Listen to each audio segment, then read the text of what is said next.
एक तूफानी रात, तेज हवा और बिजली की गड़गड़ाहट के बीच कुछ खिलौने खेलने के लिए नहीं होते, कुछ आपकी रूह ले जाते हैं।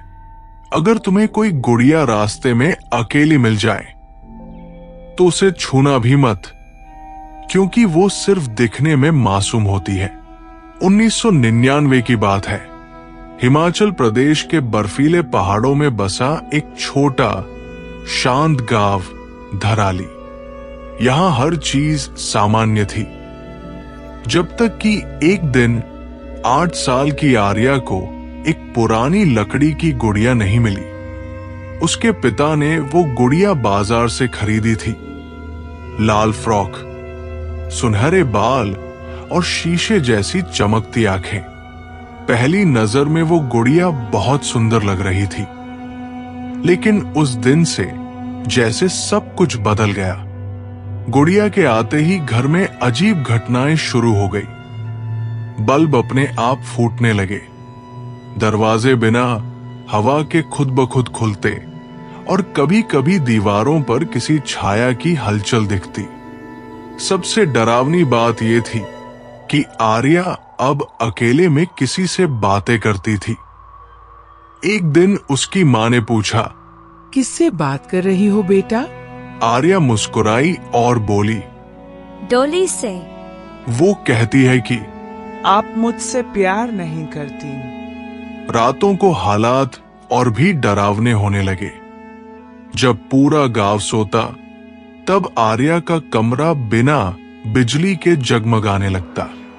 एक रात उसके पिता ने देखा कि गुड़िया उनके बिस्तर पर बैठी थी। उसकी आंखें सीधी उन्हें घूर रही थी और होठों पर हल्की सी मुस्कान थी। अब ये सब बर्दाश्त से बाहर हो गया था। परिवार ने गांव के एक पुराने तांत्रिक से मदद मांगी। जैसे ही तांत्रिक ने गुड़िया की तस्वीर देखी, उसकी आंखें फट गई। वो कांपती आवाज में बोला, ये कोई आम गुड़िया नहीं है। इसमें एक मरी हुई बच्ची की आत्मा बसी है। उसकी हत्या कई साल पहले हुई थी और उसकी आत्मा अब इसी में बंद है। जब तक ये गुड़िया इस घर में है, तब तक कोई सुरक्षित नहीं है। लेकिन तांत्रिक की चेतावनी बहुत देर से आई। एक तूफानी रात, तेज हवा और बिजली की गड़गड़ाहट के बीच आर्या के कमरे से एक जोरदार चीख आई। उसके माता पिता दौड़े, लेकिन जब कमरे का दरवाजा खोला, वहां कोई नहीं था। ना आर्या और ना ही वो गुड़िया। दीवार पर खून से लिखा था, अब वो मेरी है। समय बीत गया, साल दर साल गुजरते गए, लेकिन आर्या कभी नहीं मिली।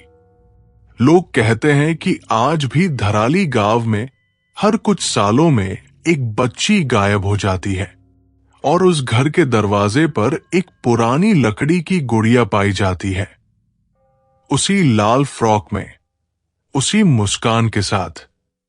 अगर तुम्हें कोई अकेली गुड़िया मिल जाए तो उसे घर मत लाना। शायद उसकी मालकिन आज भी किसी नए बच्चे की तलाश में है। तो क्या आप उस गुड़िया को घर लाना चाहेंगे? या आप भी अब यकीन करने लगे हो कि कुछ खिलौने जानलेवा हो सकते हैं? अगर कहानी ने आपकी रूह कंपा दी हो तो लाइक जरूर करना, और ऐसे ही डरावनी कहानियों के लिए सब्सक्राइब करके घंटी दबा देना। कमेंट में बताओ, अगर तुम्हारे साथ ऐसा कुछ हुआ होता तो तुम क्या करते?